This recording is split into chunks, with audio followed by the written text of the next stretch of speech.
bought a 1928 sewing pattern from an Etsy store called EvaDress. The original pattern was in French but had been translated to English by the shop owner. I was curious to see what a sewing pattern from close to 100 years ago would look like, how thorough the instructions would be, and how similar the construction methods were to what we use in modern sewing. So I have my pattern pieces laid out ready for cutting. Now we have all our pieces cut out and we're ready to sew. So the construction for this blouse is really interesting, and it actually reminds me of the 18th century jacket blouse thing that I made. You fold the edge over, like on the inside, baste it down, and then you lay the other piece that goes here on top of it, like lining up the edge here, and top stitch it along the edge. Okay, so see how like this has just been sort of laid over top and then top stitched.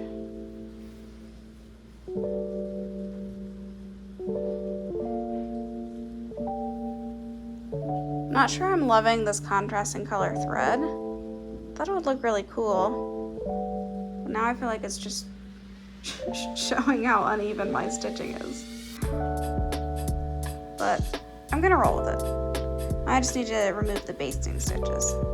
So here's the front finished.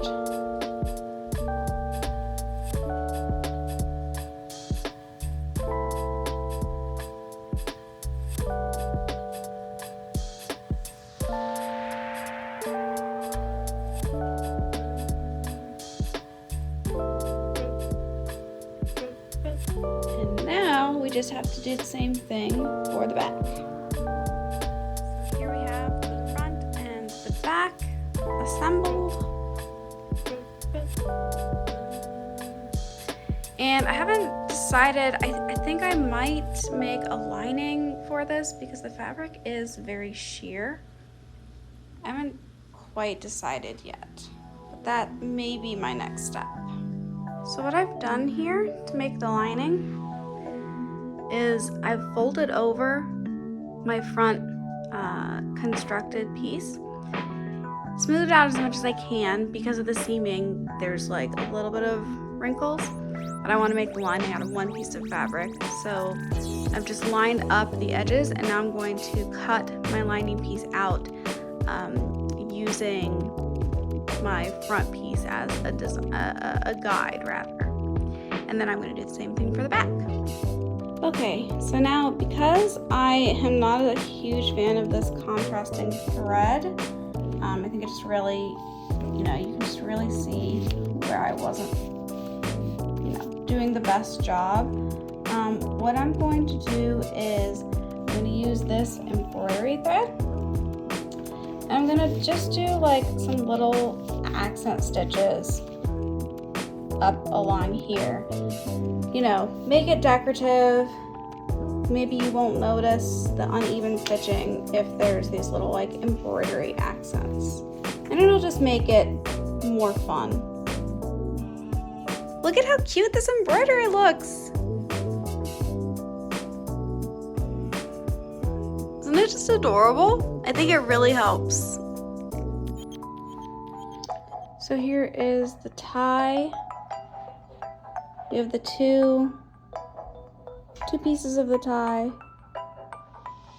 sewn together, and now I just have to clip the corners and turn it inside out. And there we go. The tie is complete. So now I'm going to join back to front with right sides facing. So I've just sewn it together and tried it on. And this is why, of course, you should always make a mock-up, which I didn't do. But it's a little bit too short, which is very surprising to me because I am typically super short-waisted and have to shorten things by 2 to 3 inches. And I didn't shorten this at all. But I'm planning on really only wearing this tucked in, and I can still tuck it into like a high-waisted trouser. but it just kind of, you know, there's not quite enough to keep it comfortably down. So I'm gonna try and add a band along the bottom edge, just to give it some extra length. All right, well now I have a blouse front and the lining, and the next step is to join them together at the neckline and around the armholes, and I'm gonna leave the bottom free. All right, so this is how we are doing the sleeves.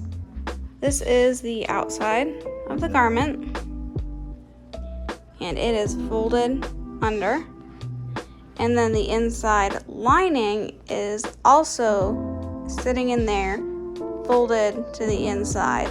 And then we're gonna do like a blind little hem stitch, not going through this outside end at all. And when I'm done, it will look like the other side, which I've already finished. Will look like this. Some little stitches there. And then see how you can't see them at all from the front. So here's what the finished blouse looks like worn untucked. I couldn't quite figure out how to attach the tie to the blouse as the instructions stated, but I just made it into a little bow and tacked it onto the front. What do you think?